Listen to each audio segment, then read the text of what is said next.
Please, Yamamoto, protect me. Whoa! I just did a barrel roll. I saw that.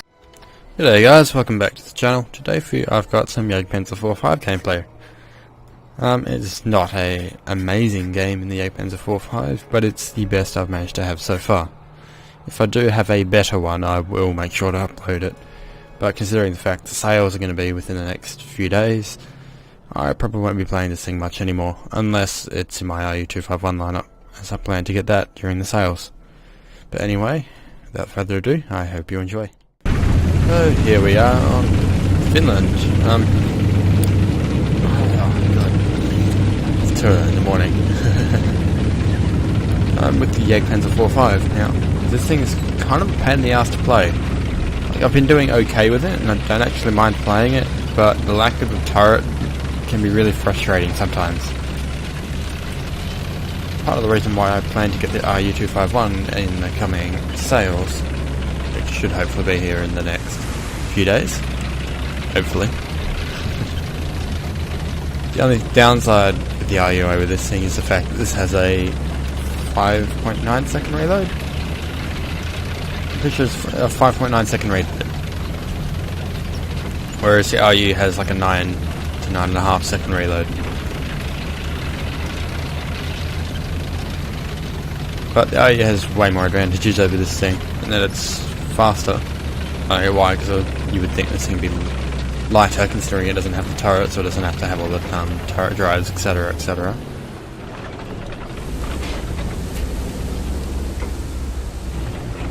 Anyway, we spot the M46. I was tempted to peek out and take a shot at him, but I didn't want to risk it. Instead I just watch him and I'm pretty sure I mark him on the map.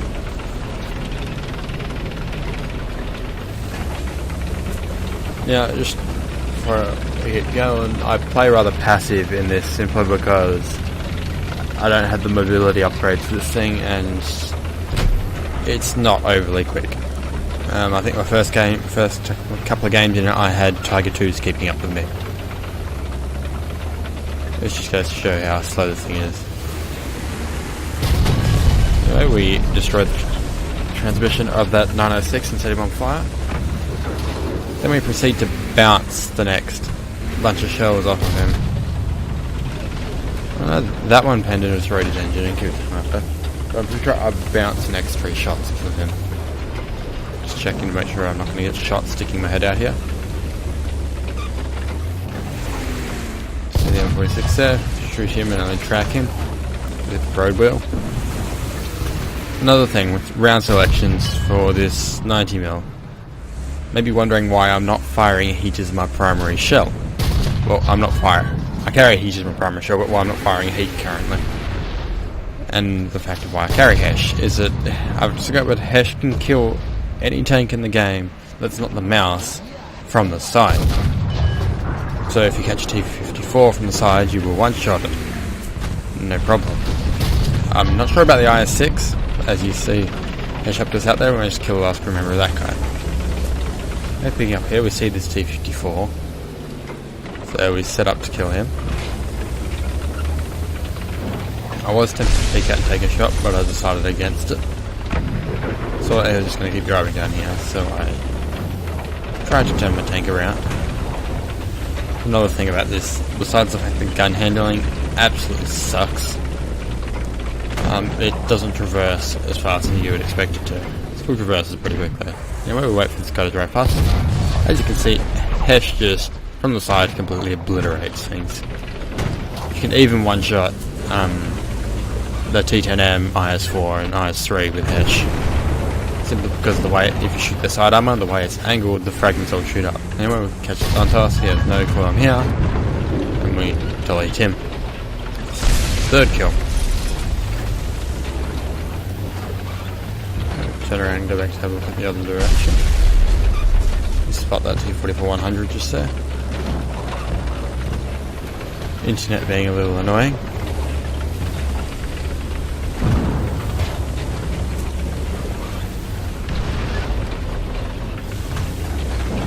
Yeah, back to this tank, the gun handling, as you can see it is really really slow for a tank destroyer, especially one that doesn't have any armor. Quite often your gun handling will get you killed if you need to hit a quick shot.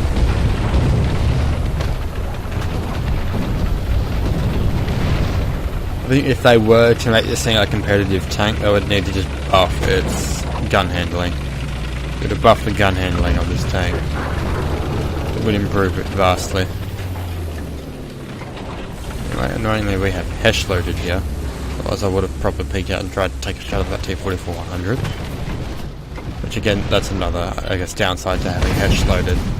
Is that the Hesh isn't very good at killing T-44, killing things from the front. It is possible, and you can lower plate things like the M47 or T29, and if you're lucky you could kill not only the driver but you also kill the gunner.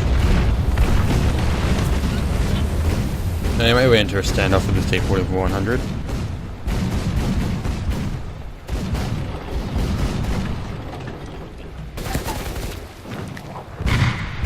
Just waiting down, he drops artillery, so I drop back a bit. Here I was kind of trying to bait him to push over the hill. Because if I could trap him on top of the hill, it would mean I could have a really easy kill. And with this thing's reload, you cripple anything or kill the gunner of anything, as long as you send the next shot, there's no way they're going to live.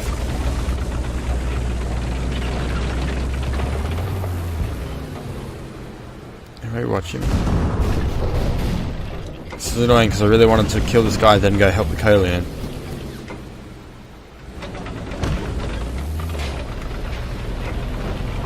Yeah, we turn to the side and that manages to convince this guy to push.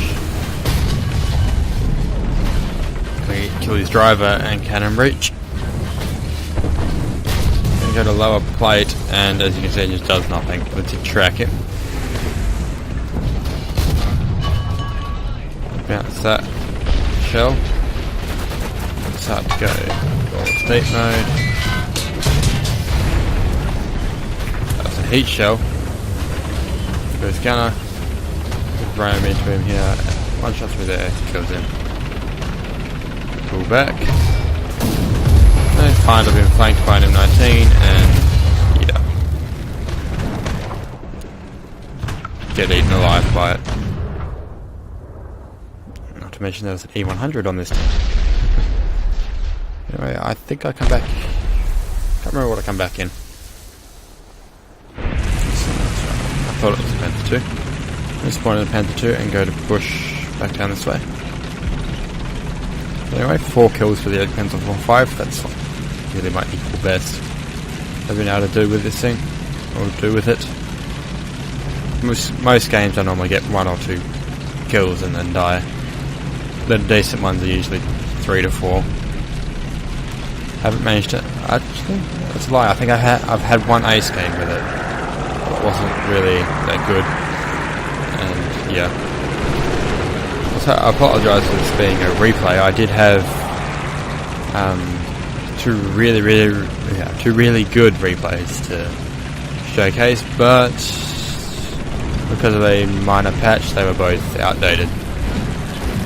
One was a 18 kill game by Vision Chips, and the other was a similar style, like similar kill count game from Darty One. Annoyingly, I can't use them anymore, and I can't be bothered going through the whole process to make them viewable again.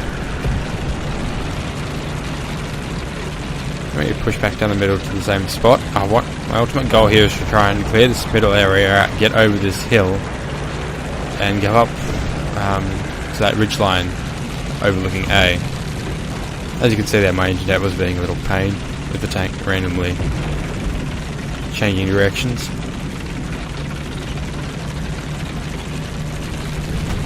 Yeah, we push back here, check this middle ridge line's clear.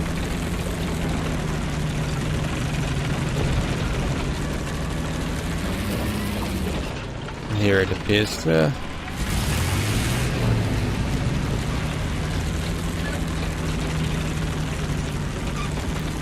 So we decide, let's push over. At the time I didn't realise that T-44-100 was still there. I could see the T-92 through that gap in there. Take a shot and kill him. Then I don't know whether this T-44-100 was completely crippled or whether he just didn't pay attention to the fact that I was up there. Anyway, we flank him, shot in the back of the turret, finishes him off. I proceed to push where I wanted to go originally.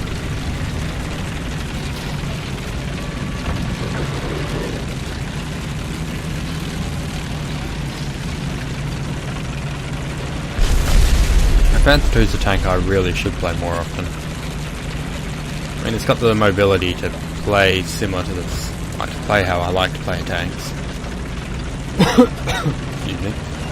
But it still has the APHE firepower and the armour to tank some shots. Oh, if that M103 sees this, shot at him, he was firing heat like an idiot. And only kills my driver. So mounts the next shot. The M103 is a really tough target to kill from the front.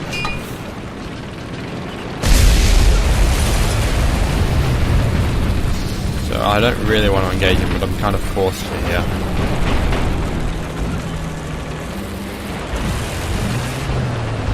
So anyway, now that he knows I'm up here, I try to catch his side armor, but he sees me.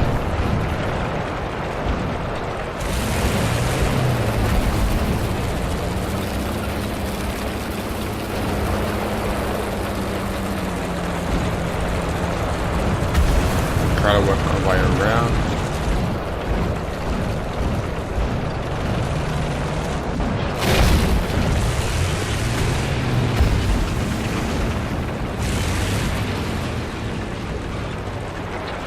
Other tanks that have been playing the T-92 in particular I've been giving more credit to.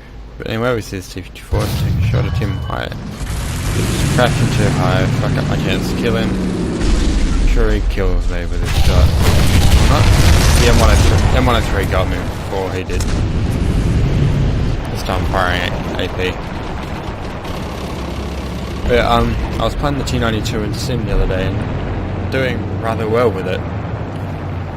So I decided to give it another chance. I've been playing it a little bit in RB now.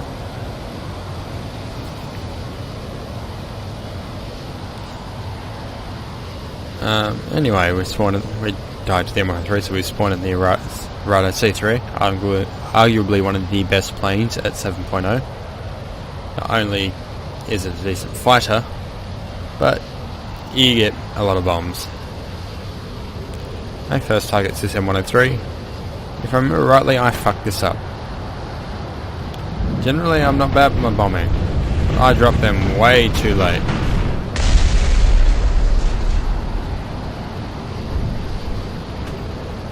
We loop back over. We don't miss this one. At least I hope we don't. That one was on target, I think. Yep. It's just laggy. Anyway, we decide we should go around and help this Horton out.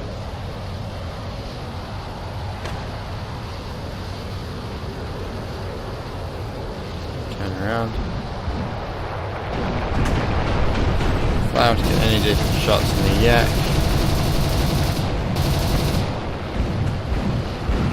So just dive and let's try and get away from these guys. I'd really like it if we could get a B2 with guns, because the B2 turns way better than this. While the C3 does have guns and in the long run is slightly faster, the B2 is arguably the better of the two, simply because it is far more manoeuvrable. That you can outturn some props with it. The only problem is it doesn't have guns. So if you want to fight back, the only way to kill enemy planes is to bomb them. Which brings its own level of satisfaction.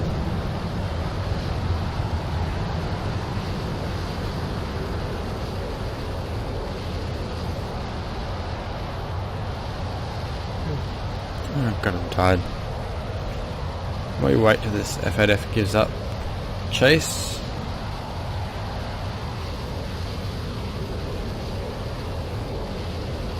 Keeping an eye on that yak, so another yak's going to go for the Horton as soon as the Horton goes for the Bearcat. So we turn around.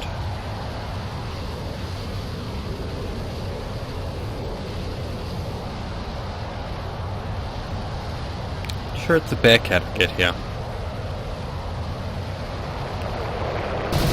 Yep. Annihilate the Bearcat. Flip over and throw the plane around a bit to try and avoid the yak's shots. Over. I'm feeling the Horton gets the yak here.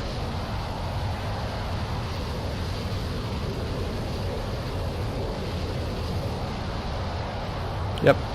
And boom goes the yak. Then we're seeing Mr. F84 coming in.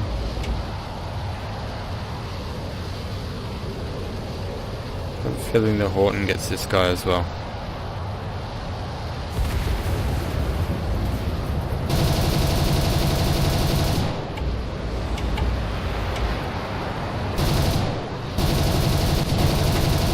Some horrible shooting on my part. Tries to make me overshoot.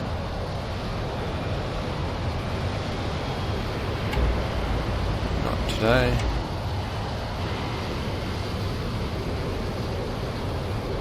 Back on E6 again.